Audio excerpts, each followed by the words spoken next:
बावजूद तमाम शादी हाल 10 बजे बंद हो जाए, मार्केटें 8:30 बजे बंद हो जाए। इस पॉलिसी से 62 अरब रुपए की बचत।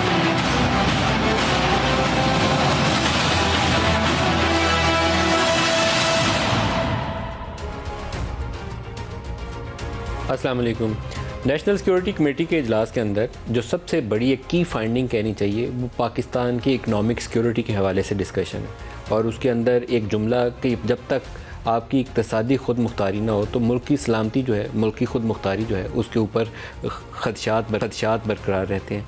इसको समझते हुए हमें हर पॉलिसी को डिज़ाइन करना पड़ेगा। आपकी एनर्जी इंपोर्ट्स आपको कई सालों से परेशान कर रही, 24-25 अरब डॉलर सिर्फ आप पेट्रोलियम मसनूआत की इंपोर्ट्स के ऊपर सर्व कर रहे हैं। तो हमने इसके मुतबादिल के तौर पर पिछले 15-20 साल बल्कि 25-30 साल में कहना चाहिए क्या काम किया। क्या हमने ये सोचा कि थर्मल जनरेशन जो करते हैं इसको दूसरे वसाइल से भी पैदा किया जा सकता है? क्या कुछ ऐसा मंसूबा बनाया? हमने नहीं बनाया। हम हर मंसूबा बनाते रहे और इम्पोर्टेड फ्यूल के ऊपर ही उसको चलाते रहे। इसके मुतबादिल वसाइल दस्तयाब थे, ऑल्टरनेट एनर्जी के ऊपर काम किया जा सकता था, नहीं हम कर पाए। दूसरा, हमारा सबसे बड़ा एक बहरानी कैफियत पैदा होती है। आज बहुत जगह पे रिपोर्ट हो रहा है बांग्लादेश की बरामदात का नंबर कि दिसंबर के महीने में उन्होंने 5.37 बिलियन डॉलर की बरामदात की। हम बरामदात में ऊपर जा ही नहीं पाते। बरामदात हमारी तब बढ़ती हैं जब किसी कमोडिटी की प्राइस इंटरनेशनल मार्केट में ऊपर चली जाती है। एक ज़माना पाकिस्तान पीपल्स पार्टी के दौर में 25 अरब डॉलर हुई थी। हमारी टेक्सटाइल की, कॉटन की फसल उस ज़माने में बहुत अच्छी हो गई थी, 14-15 मिलियन बेल्स हुई। इंटरनेशनल मार्केट में प्राइसेस भी बहुत अच्छी थी। हमने 25 अरब डॉलर की बरामदात कर ली। उसके बाद धराम से नीचे आ गए और पूरा नून लीग के 5 साल दौर में इंतज़ार ही करते रहे कि 25 अरब डॉलर कब हम क्रॉस करेंगे। इसी तरीके से PTI के दौर में दोबारा बरामदात ऊपर गई। दो बड़ी उसके अंदर कंट्रीब्यूशन थी। इंटरनेशनल कमोडिटी प्राइसेस, जैसे हम तेल की बहुत ज़्यादा कीमत दे रहे थे, कोरोना के दिनों में तमाम कमोडिटीज़ की प्राइसेस बढ़ गई थी तो हमारी बरामदात की भी कीमतें बढ़ गई। और दूसरा, पाकिस्तान से IT सॉफ्टवेयर की और IT इनेबल्ड सर्विसेज की बरामदात, ये भी कोरोना के दिनों में पूरी दुनिया में बहुत बूम आया, हमारी एक्सपोर्ट्स ऊपर चली गई। अब हम फिर देख रहे हैं कि अब आइंदा क्या करना है। जब तक इसका जवाब नहीं आएगा तब तक हम पाकिस्तान को मुस्तहकम बुनियादों पे अपने पाँव पे खड़े करने की पोजीशन में नहीं है। मुल्क की इंटरनल सिक्योरिटी ऐसी है कि कई सालों से यहाँ इन्वेस्टमेंट नहीं आती। जो इन्वेस्टमेंट आ जाए वो कारके का रौला, वो हमारी जान को पड़ गया, उल्टा कुछ कमाने के बजाय हाथ से देने की पोजीशन आ गई। फिर हमने रेकोडिक की डील की तो रेकोडिक से भी बजाय इसके कि हम 500-700 मिलियन डॉलर सालाना यहाँ से कॉपर एक्सपोर्ट कर रहे होते, वो हमने फक्की पड़ गई, 9-10 अरब डॉलर का जमाना लग गया। तो ये जब तक हमारी हरकतें होंगी हम पाकिस्तान को आगे नहीं चला सकते। तो एक लॉन्ग टर्म प्लान ये होना चाहिए कि ख़ुद इन्हिसारी कैसे हासिल की जा सकती है। 5-7 अरब डॉलर, 10 अरब डॉलर सालाना 23-24 करोड़ के मुल्क के लिए कोई बहुत बड़ी रकम नहीं है, लेकिन इस 8-10 अरब डॉलर की खातर हम पूरी दुनिया के आगे हाथ फैला के खड़े होते हैं। सऊदी अरब हर साल बाद जाते हैं, उनको कहते हैं तेल दे दें उधार कीमत के ऊपर, फिर हमारे पास देने के पैसे नहीं होते। फिर उन्हें कहते हैं कि 2-3 अरब डॉलर हमारे स्टेट बैंक में रख दो, हम ये पैसा इस्तेमाल नहीं करेंगे, सिर्फ रिजर्व दिखाने के लिए रखेंगे, आपको पैसे आएंगे तो वापस लुटा देंगे। चीन के पास हमने CPEC लिया, CPEC के पैसे आ गए हैं पाकिस्तान में, सड़कें बना ली, बिजली के कारखाने भी हमने लगा लिए। दोबारा थर्मल इंपोर्टेड कोल के ऊपर हमने पंजाब के अंदर कारखाने साहिवाल के अंदर लगा दिए। हमारी अकल के ऊपर रोना ही आना चाहिए दुनिया को। अब पैसे वापस करने को है नहीं। चीन को भी कहते हैं कि कमर्शियल बैंकों से हमें पैसे दे दो, जब वक्त आएगा तो पैसे लुटा देंगे। ये तरीका कारबार अल मुल्क को चलाने का नहीं है। जो भी हमारे प्लानर्स थे उनकी सोच के अंदर जो बुनियादी खामी थी वो यही थी। रुपए तो छाप लेते हैं, वो अफरात ज़र हो जाता है, लेकिन डॉलर आप छाप नहीं सकते, तो फिर आप क्या करें।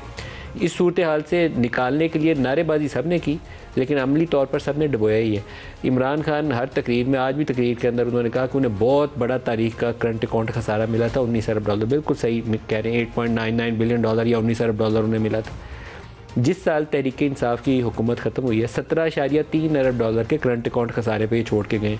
इसके बावजूद कि कोरोना का डेट रिलीफ भी मिला, IMF से भी स्पेशल आपको एक पैकेज मिला, वो 5-6 अरब डॉलर इजाफी मिला, फिर 17.3 है, नहीं तो ये 20-22 अरब डॉलर होता, क्योंकि 80 अरब डॉलर की हमने इम्पोर्ट्स उस साल कर ली, 80 अरब डॉलर की। और बरामदात कितनी की? 29 या 30 अरब डॉलर की।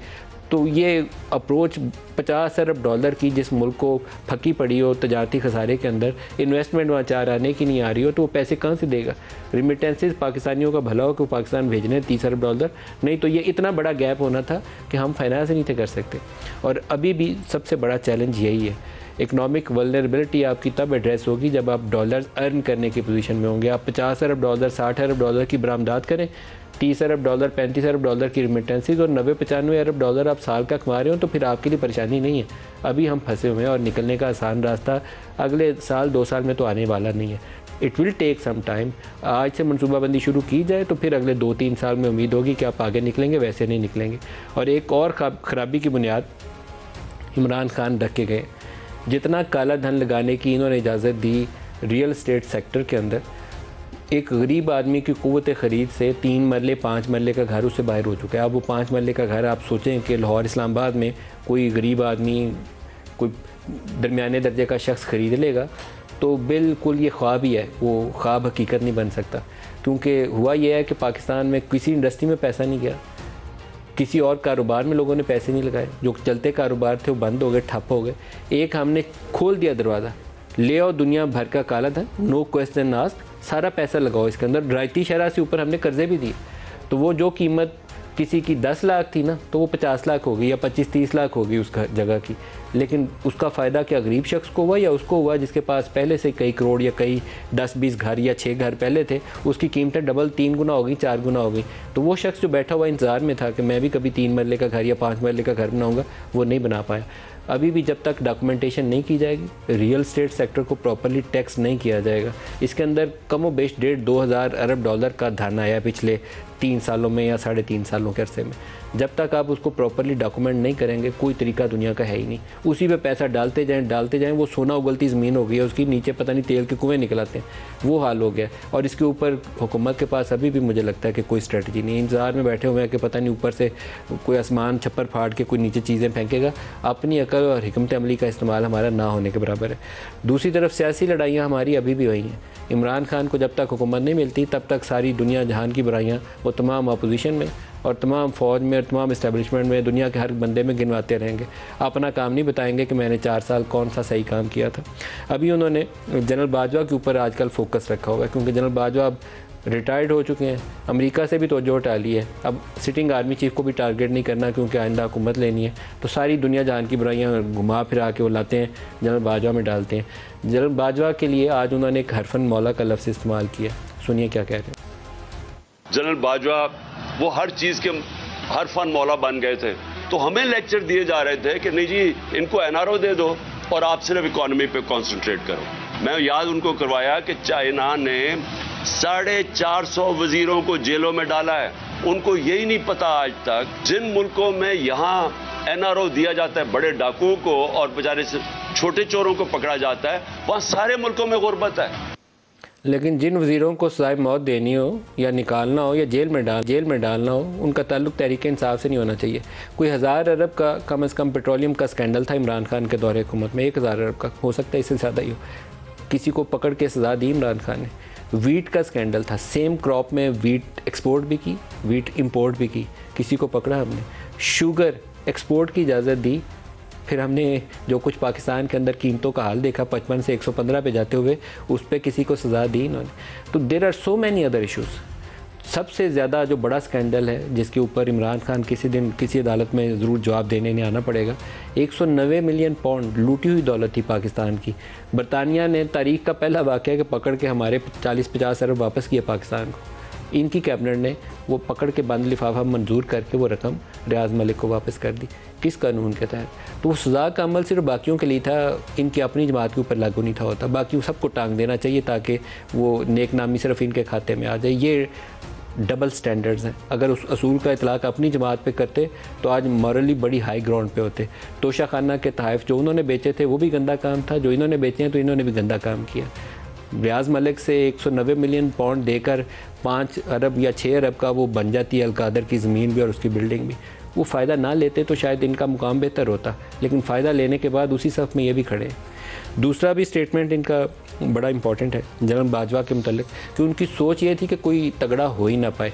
ये बात बाज़ चीज़ों के हवाले से अब हम देखें तो ये बात इनकी दुरुस्त लगती है, क्योंकि परवेज़ लाई ने जब ये कहा कि मैं तो जा रहा था उधर, लेकिन मुझे कहा उन्होंने कि तुम इमरान के साथ रहो, और बाकी लोग कह रहे हैं कि उनको राह दिखाई इधर की। तो ये बात देख के अब ये लगता है कि वो चेक एंड बैलेंस का कोई निज़ाम खुद से उन्होंने उनके दिमाग में था जो उसको राइज करने की कोशिश की जा रही थी। सुनिए इमरान। लेकिन ये जो बुराई आप बता रहे हैं जनरल बाजवा में, ये यकीनन चेक एंड बैलेंस के लिए उन्होंने कुछ ना कुछ अपने सोच पाली होगी या उस वक्त की इस्टेब्लिशमेंट के दिमाग में कोई ऐसी सोच पक रही होगी। जब नून लीग की हुकूमत गिराई जा रही थी और बलूचिस्तान अवामी पार्टी बनाई जा रही थी, उस वक्त भी तो इमरान को ये सवाल उठाना चाहिए था कि ये बलूचिस्तान अवामी पार्टी बना के सेनेट के इंतखाबात में कैसे उनको फेवर करने के लिए सारा कुछ अरेंजमेंट किया गया, उसके ऊपर कभी तो बात करें, कभी तो सच बताएं कि उनके लिए क्यों बनाई गई थी। अब वो बार कहते हैं कि ये बाप पार्टी के लोग जो हैं वो पीपल्स पार्टी में जा रहे हैं और MQM के धड़ों का इत्तेहाद इसलिए किया जा रहा है कि वहाँ पर PTI जो है उसके ख़िलाफ़ एक ताकतवर सियासी जमात के तौर पर उनका रोल आ जाए। PTI को 14 सीटें कैसे मिली थी? मिस्टर X और Y का नाम लेकर फिर बताएं कि 14 सीटों की कहानी असल क्या है। कुछ चीज़ों के ऊपर दोनों तरफ का सच बोलने लगेंगे ना तो फिर इनकी बात में ज़्यादा वजन हो जाएगा। अभी वो अपनी पसंद का सच बोलते हैं, बाकियों के लिए चीज़ें जो भी हो रही हों वो दुरुस्त हैं जहाँ इनको फ़ायदा हो रहा। एक बंदे तोड़ने के हवाले से परवेज़ लाई का भी बयान आया था कुछ अर्सा पहले। इस्टेब्लिशमेंट को अपने रोल के ऊपर दोबारा जायज़ा लेना चाहिए। ये पॉलिसी पिट रही है और फ़ौज के ऊपर हर फुट रहा है। लोग अगर गलियों मोहल्लों में फ़ौज के ऊपर सवालात उठाने शुरू हो जाएं तो फिर हमें वो IGI बनाने की और 2018 में इमरान खान की हुकूमत बनाने की इस तरह की पॉलिसी और अप्रोच से आगे निकल जाना चाहिए। परवेज़ लाई और इमरान खान के बयानात बंदे तोड़ने और सियासी जमातों के हवाले से सुन लीजिए। आज जो शुरका है हमारे साथ, खुर्रम दस्तगीर खान है, वफाकी वज़ीर है हमारे साथ। Very warm welcome sir. Sheikh Waqas Akram साहब हैं और अहमद बिलाल महबूब साहब हैं। सबको खुशामदीद कहता हूँ। खुर्रम साहब, NSC का इकनॉमिक सिक्योरिटी के हवाले से जो एक जुमला है, मुझे लगता है एक बड़ा वज़न है अगर फ़ौज के अंदर भी ये सोच आ जाए, क्योंकि जहाँ हम पटड़ी से उतरे थे, सियासी अबतरी पैदा हुई थी, हम इकनॉमिक कोलैप्स की तरफ चले गए थे 2017-18 ऑनवर्ड, कभी समझ नहीं उसके बाद आज तक। कितनी हद तक रियलाइजेशन ये मौजूद है? जी, रियलाइजेशन एक बुनियादी हकीकत की वजह से आई है कि ये जो तजर्बा इमरानी था उसका सबसे ज़्यादा नुकसान हम कहते हैं मुशत के हवाले से, जमहूरियत के हवाले से, सिविल मिलिट्री रिलेशंस के हवाले से सबसे ज़्यादा नुकसान हुआ पाकिस्तान की बैनुल-अक़वामी साख में और पाकिस्तान की खारजा ताल्लुकात में। उसका नतीजा ये है कि पहले भी हमारे पर मुश्किल वक्त आते हैं बैलेंस ऑफ पेमेंट्स के हवाले से, लेकिन हमें एक ख़ास चूँकि जोग्राफियाई हमारी इम्पोर्टेंस है या अमेरिका की मौजूदगी थी अफ़गानिस्तान में और मगरबी दुनिया की, तो कहीं ना कहीं से किसी मुल्क की तरफ से कोई सपोर्ट मिल जाती थी कि हम ये मुश्किल जो दौर था उससे गुजर आते थे। मुश्किल दौर आपको मालूम है 1998 में भी जब नवाज शरीफ ने एटम बम का धमाका किया तब एक क्राइसिस आया, निकल आया मुझसे।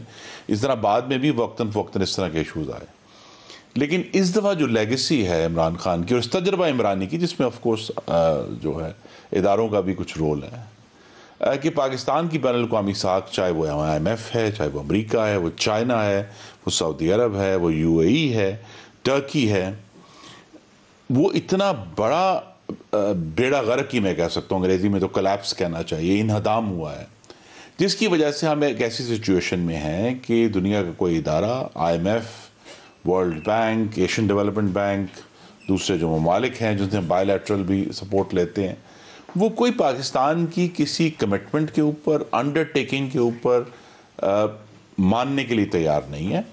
और वो जो जब ये मानने के लिए तैयार नहीं, इसको वो ये कहते हैं कि आप सर्टन एक्शंस लेंगे तो उसके अगेंस्ट हम आपको ये सपोर्ट करेंगे। ये जो रियलाइजेशन है कि ये पाकिस्तान में ये जो अब नेशनल सिक्योरिटी कमेटी तक पहुंची है, इसलिए पहुंची है कि ये जो हमारे खारजा ताल्लुकात और हमारे मुआशी खारजा यानी फॉरेन इकोनॉमिक रिलेशन इस स्टेज पर आ गए हैं कि बिल आखिर हमें बहुत संजीदगी से, जो इस वक्त गौर रोज़ाना हम काम कर रहे हैं, कि अगर हमें जो है ऐसी बेल आउट्स नहीं मिलेंगे तो हम पाकिस्तान किस तरह आगे चलेगा।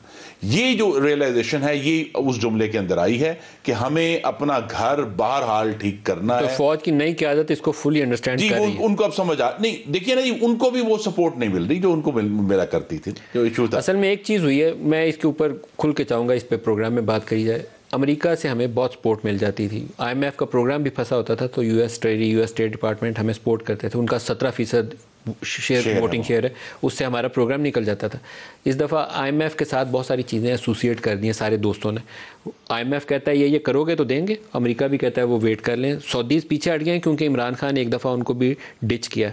सऊदी अरब से इमदाद लेके फिर कहते हैं मैं मलेशिया जा रहा हूँ, मैं इंडोनेशिया जा रहा हूँ, उनको छोड़ दिया, दूसरा ब्लॉक बनाएंगे। वो भी पीछे हट गए जहाँ से हमें मदद मिल रही थी। तो अब तो हम और देखिए ना, हमारा जो दोस्त मुल्क चीन है, जिसको हम कहते हैं कि हमारा आयरन मुल्क है, हमारा ब्रदर है, अब चीन के ऊपर आप उनकी जो रिलेशनशिप है उसको अब एक्सप्लॉइट नहीं करना हमें।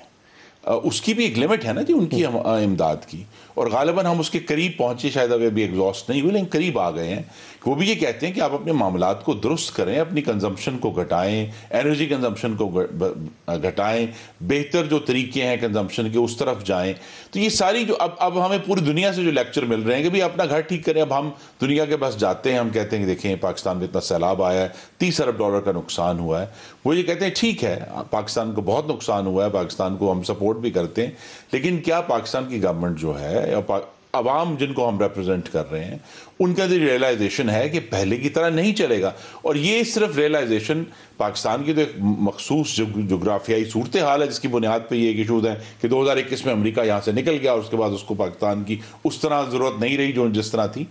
इशू ये है कि पूरी दुनिया के अंदर गैस और एनर्जी प्राइसेस जो हैं, जो कंज्यूमर प्राइसेस हैं, वो 400 से 500 गुना बढ़ी हैं। पूरी दुनिया चीख रही है। पूरी दुनिया में जो है वहाँ बहुत सारे मुल्कों के जो शुमाली इलाके ज़्यादा ठंड वाले हैं, वहाँ वो लोड शेडिंग कर रहे हैं। वो लोगों से कह रहे हैं कि जी, वो इश्तिहार चला रहे हैं कि जी प्लीज़ घर के अंदर कोट पहने, अपनी हीटिंग जो है ना उसको तेज़ ना करें।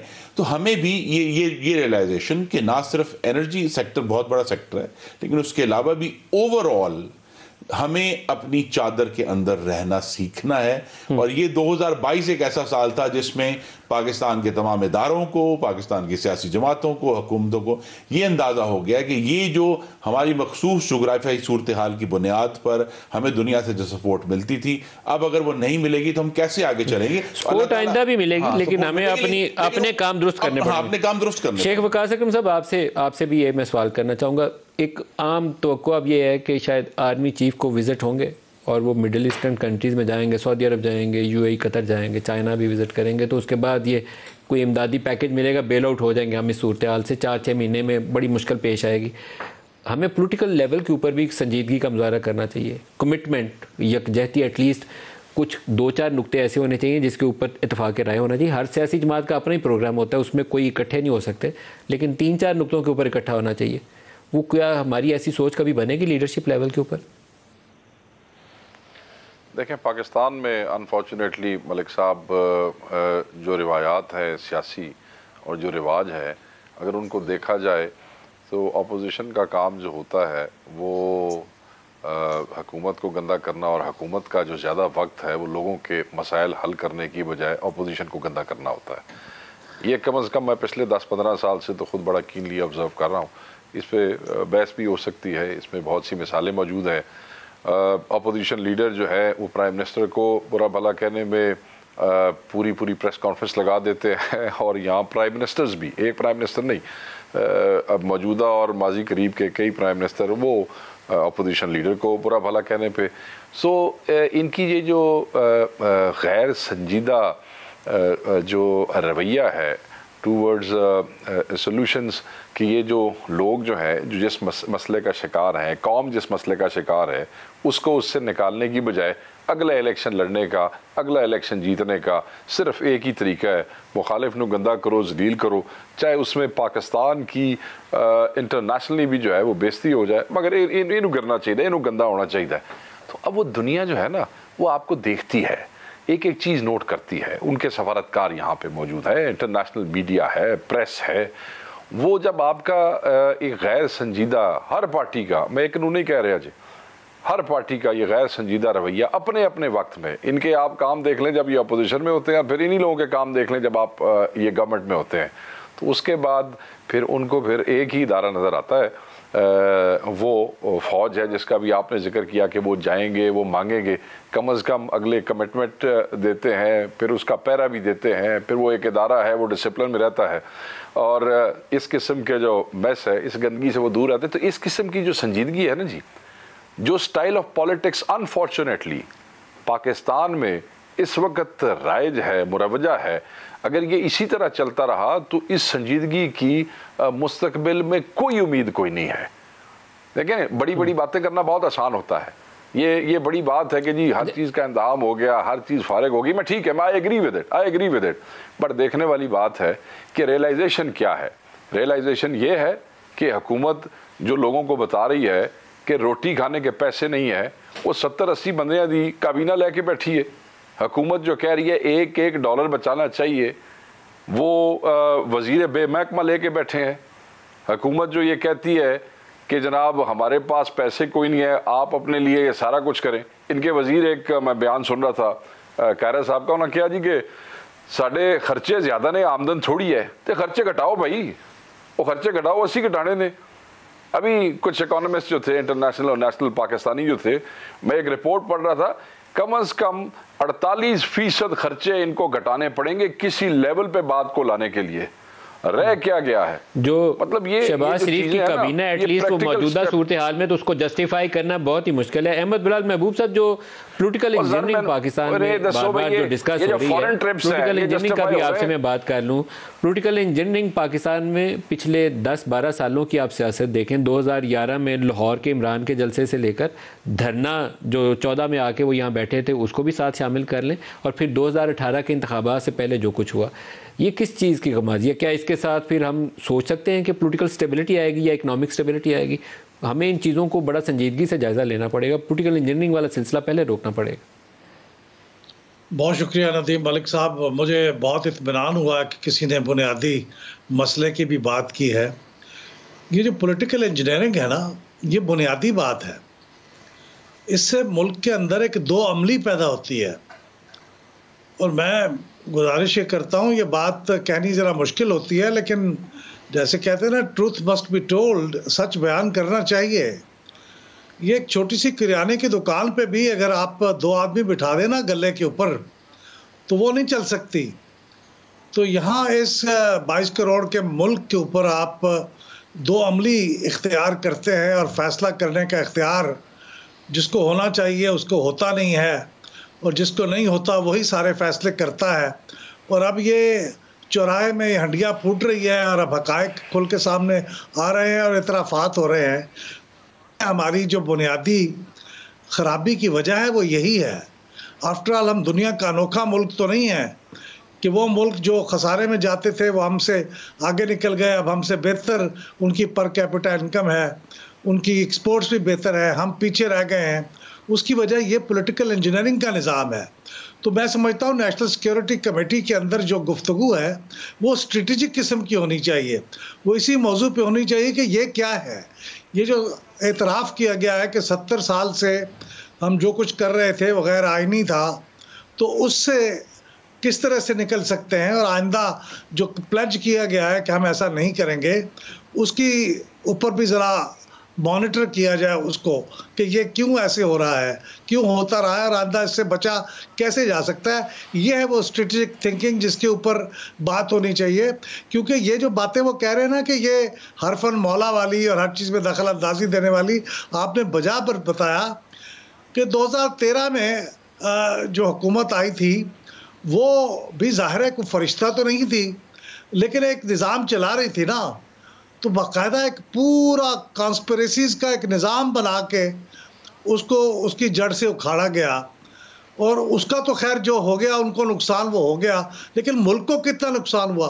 फिर एक देखिए, मैं अर्ज़ करूँ, एक और बुरी बात मैं करने वाला हूँ कि स्ट्रेटेजिक थिंकिंग में एक पार्टी जो है वो इक़्तिदार में आती है, वो अपना विज़न देती है कि जब तक हम इंडिया के साथ मामला ठीक ना करें तो उस वक्त तक कोई बात आगे नहीं बढ़ेगी, हमारे तो खर्चे इतने हैं, हम किस तरह खर्च करते रहेंगे। तो वो कोशिश करती है, इंडिया का वज़ीर आज़म यहाँ आता है, सबोटैज किया जाता है। सबसे बाइज़्ज़त सुलह का मौका वही था, और उस मौके को ज़ाया किया जाता है एक साजिश के ज़रिए। तो ये हमारे साथ माजी में हुआ है, और माजी करीब में भी हुआ है, माजी बईद में हुआ है। अब अगर नेशनल सिक्योरिटी कमेटी में कोई डिस्कशन करनी है तो इन स्ट्रेटेजिक मौज़ूआत पे करें मेहरबानी करके। जब तक उनको नहीं करेंगे, सऊदी अरब से जाके पैसे ले आएंगे 1 बिलियन, कभी दूसरे से दूसरा बिलियन, वो सिलसिला अब ज़्यादा चलने वाला नहीं है। ये आप ब्रेक ले लें, इसके ऊपर खुर्रम साहब से भी जवाब लेते हैं। ब्रेक ले लें, हमारे साथ रहिएगा। प्रोग्राम में दोबारा खुशामदीद कहते हैं। खुर्रम साहब, कुछ स्ट्रेटेजिक मामलात की तरफ इन्होंने निशानदेही की थी। हमने हर चीज़ अपनी गवा ली, जो बायलैटरल रिलेशनशिप थी उसकी भी खराबी पैदा हुई, इकोनॉमिक क्लैप्स की तरफ भी गए। लेकिन क्या बेसिक लेसन लर्न किया हमने कि ये जो पॉलिटिकल इंजीनियरिंग है उससे निकलना है। बाप पार्टी का क्याम कैसे हुआ था सबको मालूम है। हुकूमतों में लोग आते जाते कैसे हैं, जहाज़ में भर के कैसे आते थे, पीटीआई को कैसे ज्वाइन करते थे, साउथ पंजाब से लोग कैसे आए थे, सबको मालूम है। क्या अब वो सिलसिला वैसे ही जारी रहेगा या वो ख़त्म हो गया? जी देखिए, हमने तो इसके लिए जद्दोजहद की है और इसीलिए जो आपकी जद्दोजहद नहीं, लेकिन जो आज रियल एस्टेब्लिशमेंट जिसके पास पावर है, डू दे रियलाइज? नहीं, देखिए उनको रियलाइजेशन थोड़ी सी हुई है कि ये जो जब पॉलिटिकल इंजीनियरिंग करके एक बुत को बनाया जाता है, हाथों के तराशा जाता है सनम को, तो उसका नुकसान क्या होता है कि एक शख्स जो इस काबिल नहीं था, और मैनिफेस्टली अब वाज़ेह है कि मोहतरम इमरान खान साहब इस मुल्क पर हाकिमियत करने के काबिल नहीं थे, ये जो इनकेपेबल ऑफ गवर्नेंस। अभी आपने जो शेर पढ़ा है, ये शायद बाजवा साहब आजकल पढ़ते हैं, मेरे हाथों से तराशे हुए पत्थर के सनम आज बुत खाने में भगवान बने बैठे।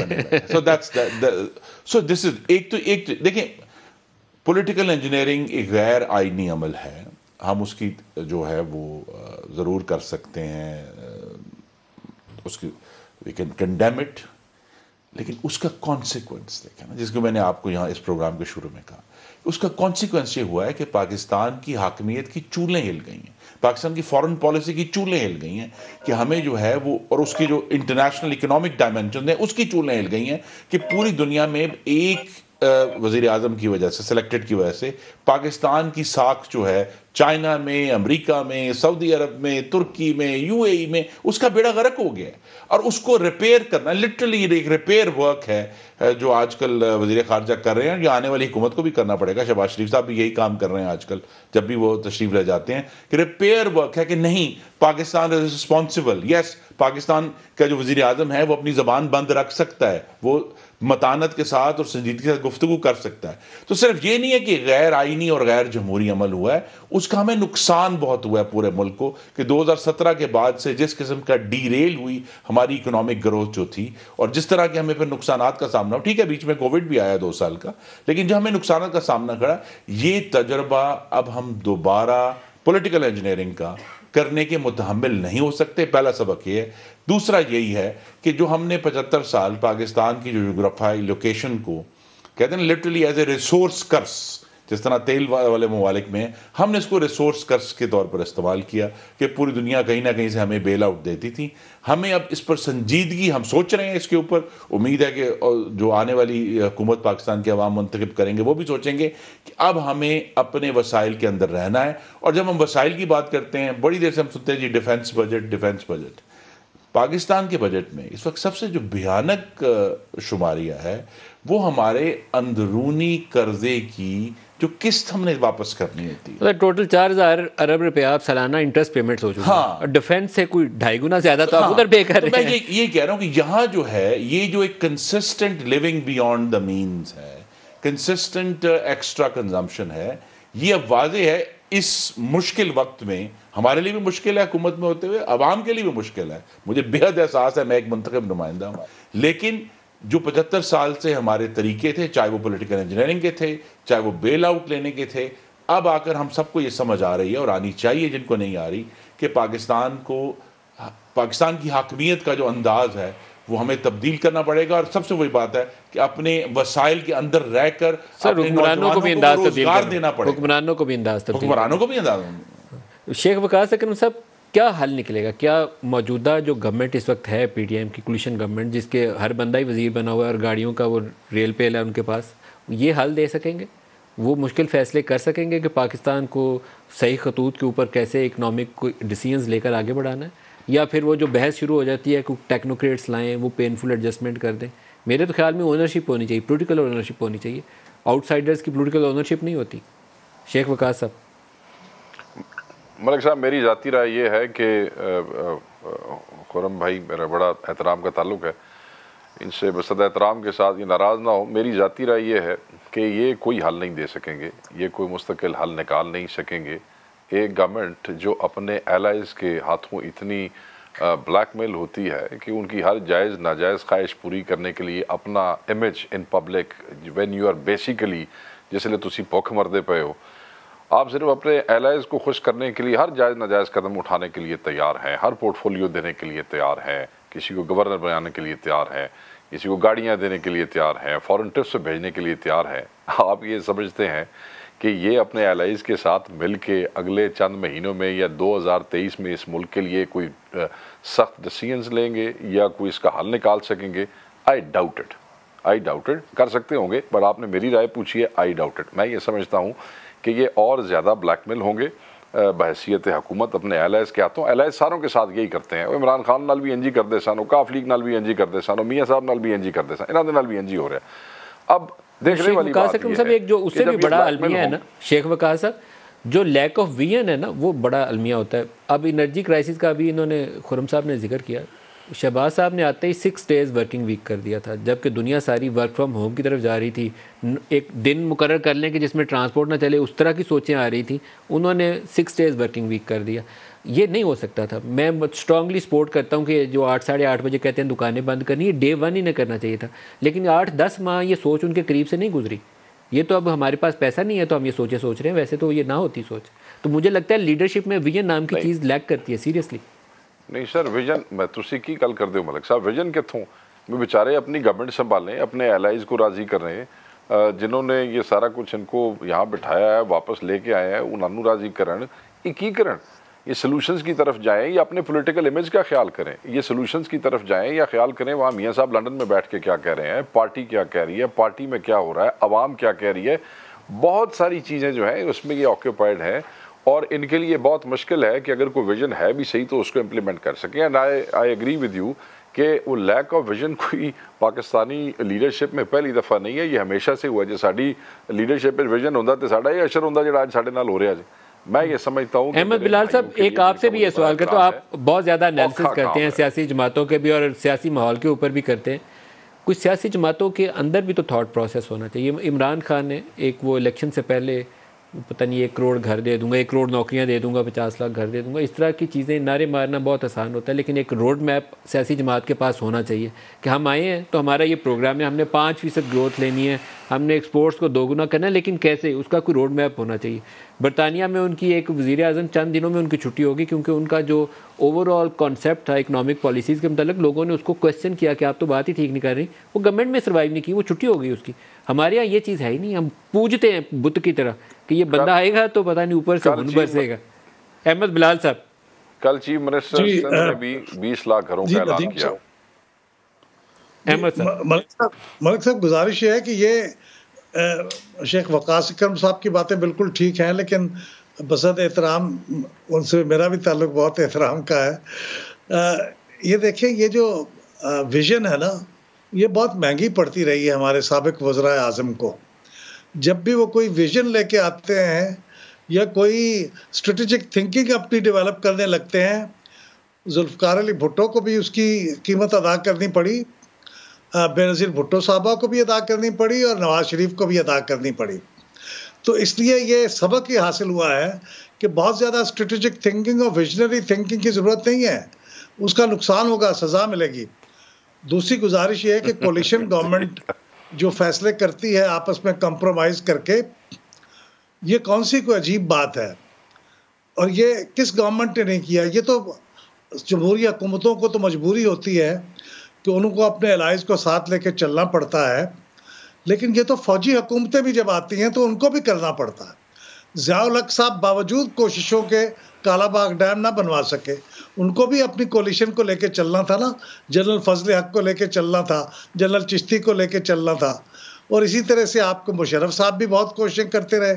तो ये कोलिशन के साथ और अपने साथियों को साथ लेके चलना, ये तो एक ज़रूरत होती है, लेकिन इसके बावजूद आप आगे बढ़ते हैं। उस सूरत में आगे बढ़ते हैं अगर आपके काम पे कोई आदमी पीछे से सेकंड गेस नहीं कर रहा। आपको कम से कम 5 साल के अंदर ये इख्तियार हासिल है कि आप मुंतखब हुकूमत हैं, अब आप कंप्रोमाइज़ कर रहे हैं, लेकिन फैसले आप ही ने करने हैं और जिम्मेदारी भी आप ही की है।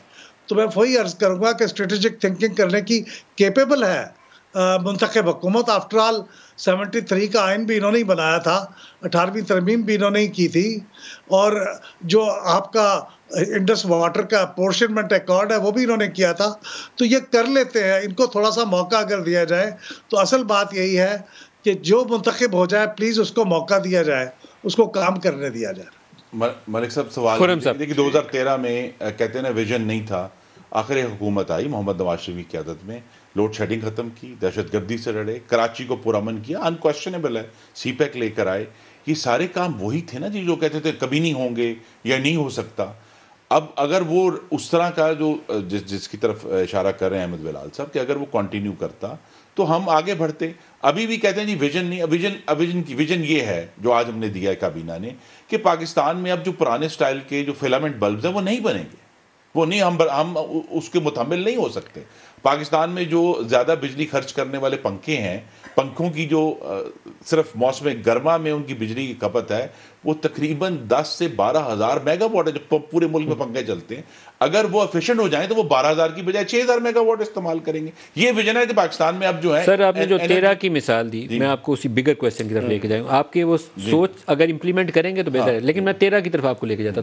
हम 2 बड़े काम किए, ज़रब अज़ब किया, ये दहशतगर्द तंजीमों को मारा, इनको मुल्क में अमन आया। कराची ऑपरेशन किया, एंटी टेररिज्म एक्ट को अमेंड करके रेंजर्स को एम्पावर किया, पुलिस पावर्स दी। उस वक्त की हुकूमत ने और उस वक्त के आर्मी चीफ ने और पूरा सपोर्ट किया इस प्रोसेस को। आपका प्रोसेस सक्सेसफुली कंप्लीट हो गया। लेकिन जब आप इधर उधर चलेंगे तो फिर आप कामयाब नहीं हो सकते। उसकी मिसाल हमारे पास 2017 में शुरू हो गई, लड़ाइयाँ शुरू हो गई, ट्वीट के ऊपर मैच पड़ना शुरू हो गए, आप उधर गिरे हुए हैं, कोई और आ गया। फिर बाद में जब उनकी लड़ाई हुई एक्सटेंशन के बाद तो उनके साथ भी यही हुआ। बुनियादी तौर पर ये अदारा और आप एक अप्रोच लेकर चलेंगे, पॉलिसी आप लोगों को देने का काम है, ड्यूटी आपकी। ये पार्लियामेंट में बहस करें, एक पॉलिसी वजह करें, and they should be on board. 75 साल की एक मीरास है, जुल्म की मीरास है, लेकिन हमने आगे बढ़ना है पाकिस्तान के अवाम की ताकत से कि जो वादा आइन के इब्तदाई में किया गया है कि पाकिस्तान में अल्लाह ताला के बाद इक़्तिदार आला मुंतखब नुमाइंदों के हाथ में होगा। वो एक ख्वाब है। मेरे भाई विकास साहब कहेंगे ये तो कभी भी नहीं होगा, ये तो इस काबिल सर आपको वो पोजीशन अर्न करनी पड़ेगी। तो हमें अर्न करनी है ना, आइन के अंदर लिख ली जो पोजीशन है वो आपको अर्न करनी पड़ेगी अपने कामों से। देखिए हमने अर्न की, और उस जिसकी तरफ भी अहमद बिलाल साहब ने इशारा किया, जब हमने वो अर्न की कि हमने लोड शेडिंग खत्म की, हमने दहशतगर्दी खत्म की, हमने कराची को पुरअमन किया, हम सीपैक लेके आए और हमें बाहर निकाल दिया, नवाज शरीफ को डिस्क्वालीफाई कर दिया। अब सब उस पर मुतफिक हैं कि वो बिल्कुल नाइंसाफी का फैसला था, नाहक फैसला था, लेकिन वो ऐसी इंजीनियरिंग हुई कि जनाब ये देखें, अगर ये तो चूंकि कामयाब हो गए हैं अपने लार्जर जो इश्यूज थे उनको हल करने में, लिहाजा इनको तो अगले इलेक्शन में रोकना मुश्किल होगा, तो इंजीनियरिंग हो गई। अब यही बात है कि अगर सबको निकाला किसने, इस तरह की इंजीनियरिंग पाकिस्तान के हक में, वो सवाल है उनका, निकाला किसने? जी निकाला किसने? अदारों ने निकाला, बड़ा वाज़ेह है। आपके अकल में ये पूरा मीडिया मैनिपुलेट हुआ, अदलिया मैनिपुलेट हुई, ठीक है। सिर्फ ये तो नहीं ना कि किसी ने आपके साथ कैसे हैं? अगर इतने इदारों की मैनिपुलेशन और आइन को तोड़ मरोड़, शेख वकास साहब कुछ कह रहे हैं इसके ऊपर। जी सुनिए। जी शेख साहब। मैं खुरम भाई मैं कह रहा हूँ आजकल इदारों से ताल्लुकात कैसे हैं? जी इदारों से ताल्लुकात जो हैं वो अब इदारा जाती ताल्लुकात, ये सबक सीखा है कि आपने भी और उन्होंने दोनों ने कि हमें जो इलेक्टेड गवर्नमेंट्स हैं उनको एक इंस्टीट्यूशनल रिलेशनशिप अफवाज पाकिस्तान से कायम रखनी है जो कि इदारों की बुनियाद पर चले। और इदारा क्या है जिसका जो एक कम्युनिकेशन का जरिया है वो नेशनल सिक्योरिटी कमेटी है। तो लिहाजा आपने देखा कि नेशनल सिक्योरिटी कमेटी सिर्फ 15 मिनट की नहीं हुई, जुम्मे के रोज़ भी बहुत तवील हुई और अभी सोमवार के रोज़ भी बहुत तवील हुई। सारे इश्यूज डिस्कस हुए, इकॉनमी भी डिस्कस हुई, क्योंकि ये पाकिस्तान की सिक्योरिटी का मामला है कि पाकिस्तान की जो मुआशियात हैं, पाकिस्तान में रहने वालों के बच्चों के मुस्तकबिल का मामला है, नौजवानों के रोज़गार का मामला है। इस सारे इश्यूज़ को हम सब ने मिलकर हल करना है। तो ये इस बात को समझते हुए कि हर एक की आइन के तहत अलहदा दायरा कार है जिसमें उसने रहना है, लेकिन हमें आपस में बात करके भारत पाकिस्तान को आगे लेकर जाना है। शेख वकास साहब, ऑन बोर्ड होने में ज़्यादा फ़ायदे हैं अगर वो एक ही यकजहती वाली अप्रोच अपना के चलें ना। इकनॉमिक सिक्योरिटी भी लेनी है तो एक 5-7 साल की एक सोच बना लें, एक प्लान बना लें, वो भी उस पर चलें, ये भी चलें।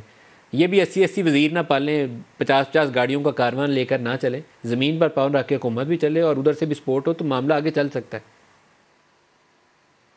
देखें मलिक साहब, ये बड़ी अच्छी बात है, being on the same page with establishment या इदारों के साथ, ये हुकूमत के लिए ज़रूरी होता है। On the same page, same page का ये मतलब नहीं है कि पॉलिटिकल इंजीनियरिंग में इदारों को इस्तेमाल किया जाए। सेम पेज का ये मतलब होता है कि जहाँ नेशनल इंटरेस्ट के लिए हुकूमत वक्त को इदारों की इस्टेब्लिशमेंट की ज़रूरत हो, वह इस्टेब्लिशमेंट हुकूमत को, स्टेट गवर्नमेंट को हेल्प करती है, करना चाहिए, इसमें कोई बुरी बात नहीं है। मतलब वो मुल्क कैसे चल सकता है जहाँ पे इदारे और हुकूमत एक पेज पे ना हो? वो मुल्क कैसे चल सकता है जहाँ पे स्टेट और गवर्नमेंट जो है उसके दरमियान किसी किस्म की खलिश हो? तो एक पेज पे होते हुए अगर मुल्क की तरक्की के लिए, अवाम के मसाइल के हल के लिए ये आगे जाने की कोशिश करें तो ये बहुत बेहतर बात है। मेरे भाई ने एक बात की, दोबारा एहतराम के साथ, खुरम भाई का बहुत एहतराम है, इन्होंने कहा कि वो जो इदारा जाती ताल्लुकात हैं, और वो देखिए मेरी बात सुने, जब तक इस मुल्क में सियासतदान करप्ट होंगे, जब तक इस मुल्क में सियासतदान इनकॉम्पिटेंट होंगे, इस मुल्क के अंदर इदारों की और इस्टेब्लिशमेंट की मुदाखलत को कोई नहीं रोक सकता। जब तक इस मुल्क की पार्टियों के लोग जो हैं वो एस्टैब्लिशमेंट के पास जाके अपने शरीका मुखालिफ पार्टियों को टाड़ वास्ते रोंदे रहेंगे। 2013 से 17 की जो गवर्नमेंट थी, नहीं मेरी आपके मेरी खुरम भाई आपकी उसके लार्जेस्ट इश्यूज थे पाकिस्तान इन जनरल बात की जो है लोड शेडिंग का इशू है, इन जनरल बात कर रहा हूं। मुझे लोगों का ख्याल था कराची का भी पुरअमन नहीं होगा, वो मुझे नहीं, आपने ठीक किया। मैं ये कह रहा हूं कि जब तक ये लोग खुद जाके हेल्प मांगते रहेंगे, कहते नहीं कि इनकॉम्पिटेंट है, हमने कॉम्पिटेंस के इशू का परफॉर्मेंस के जरिए जवाब मलिक साहब जिस दिन हमारी नहीं, देखिए कॉम्पिटेंस क्या है कि जिस दिन हमारी हुकूमत पाकिस्तान में फूड इन्फ्लेशन 1% थी, जो आज आपको मालूम है 37.9% आज रूरल एरियाज में फूड इन्फ्लेशन। लोग मैं सिर्फ ये बात कर रहा हूं, जब तक पार्टियों के अंदर पॉलिटिकल लीडरशिप खुद जाके रोती रहेगी दूसरी मुखालिफ पार्टी को गिराने के लिए, हेल्प के लिए, इनकॉम्पिटेंस और इनकी करप्शन से ये ब्लैकमेल भी होंगे और ये मुदाखलत भी रहेगी। ये चाहते हैं कि जब इनको इमदाद की ज़रूरत हो, खा कोई vote of no confidence manage करना हो, खा वो इलेक्शन के अंदर हरवाने जितवाने के लिए हो, जिसलिए एस्टैब्लिशमेंट इन्होंने लोड हो, उसलिए एस्टैब्लिशमेंट इन्होंने चाहिए, कोई भी पार्टी हो, मैं किसी एक पार्टी की तरफ नहीं कह रहा। फिर उस वक्त ये एस्टैब्लिशमेंट बहुत अच्छी है, बट जिस वक्त ऑब्वियसली जब कोई गिव एंड टेक होता है, जब कोई आपको हेल्प देता है, कल वो आपसे फिर आगे से कुछ मांगता भी है, फिर जब वो आपसे कुछ मांगने की कोशिश करते हैं फिर वो बुरे हो जाते हैं। इस सोचते सारी पार्टियों को एक होना पड़ेगा, वो होवोगे अपने चुप करप्शन खत्म करोगे, इनकॉम्पिटेंस खत्म करोगे, पब्लिक वास्ते काम करोगे, फिर काम चलेगा। अहमद साहब, कुछ बातें फौज को खुले दिल से अब कबूल कर लेनी चाहिए। हुकूमतों के लिए वोट पूरे करना या बंदे तोड़ के किसी एक सियासी जमात को देना, वो काम फौज का नहीं है। प्राइम मिनिस्टर को, इमरान खान को वोट ऑफ कॉन्फिडेंस लेना था तो बंदे पूरे करके इस्टेब्लिशमेंट की ड्यूटी लगाई गई थी, क्योंकि उनके 15 से 18 MNAs उस दिन गायब थे, वो मैनेज किए गए थे। 18 के इंतखाबात से पहले किस तरीके से GDA, बाप पार्टी, MKM को मैनेज किया गया था सेनेट इंतखाबात में, ये भी रोल उनका नहीं है। मैं इसीलिए इसको IGI से कंपेयर करता हूँ। IGI का भी यही मॉडल था जो 2018 में अपनाया गया। इससे फौज को आगे जाना चाहिए। कोई मर्जी सियासी जमात जो जीत के आ जाए, ठीक। एब्सोल्युटली। और ये जो वन पेज का तस्वुर है ना, अब ज़रा उससे बाहर निकलना चाहिए। हमें वापडा के साथ भी वन पेज होना चाहिए, हमें जो इंडस रिवर सिस्टम अथॉरिटी है उसके साथ भी वन पेज होना चाहिए। भाई ये तो अंडरस्टूड है, ये सब एडमिनिस्ट्रेशन का हिस्सा है, ये एग्जीक्यूटिव का हिस्सा है। हाँ, अंडरस्टूड है, बिल्कुल ठीक बात। इसमें ये क्या बात है कि उनके साथ बैठ के एक मुकालमा करके तो मुआहदा साइन किया जाए एक पेज के लिए। जब एक हुकूमत मुंतखब है, पॉलिसी उसने बनानी है, तो सबको everyone has to follow in line, हर एक को उसको फॉलो करना है। फिर उसकी जिम्मेदारी है पॉलिसियों के बारे में हुकूमत की। मेरे ख्याल हमें उस पुराने उससे निकलना चाहिए। और जो करप्शन है ना सर, ये 1948 में पहला कानून बना था, पब्लिक ऑफिशियल्स डिसक्वालिफिकेशन एक्ट, पोडा, और मकसद उसका यह था कि मुखालिफ सियासतदानों को रगड़ा देने के लिए इस्तेमाल किया जाए। आज तक यही मॉडल इस्तेमाल हो रहा है। इमरान खान साहब भी तस्लीम कर रहे हैं कि नैब के अंदर भी यही होता था। तो मेरे ख्याल में वो तो अब कहानियाँ पुरानी हो गई हैं। अब ये मुंतखब हुकूमत की इज्जत की जाए और जो इस्टेब्लिशमेंट है वो अपना काम करे। मेरे ख्याल में इसी से बात बेहतर हो सकती है। महबूब साहब, शेख वकास अकरम साहब और खुर्रम दस्तगीर खान साहब, शुक्रिया। आज के लिए इतना ही, इजाज़त दीजिए। अल्लाह हाफिज़।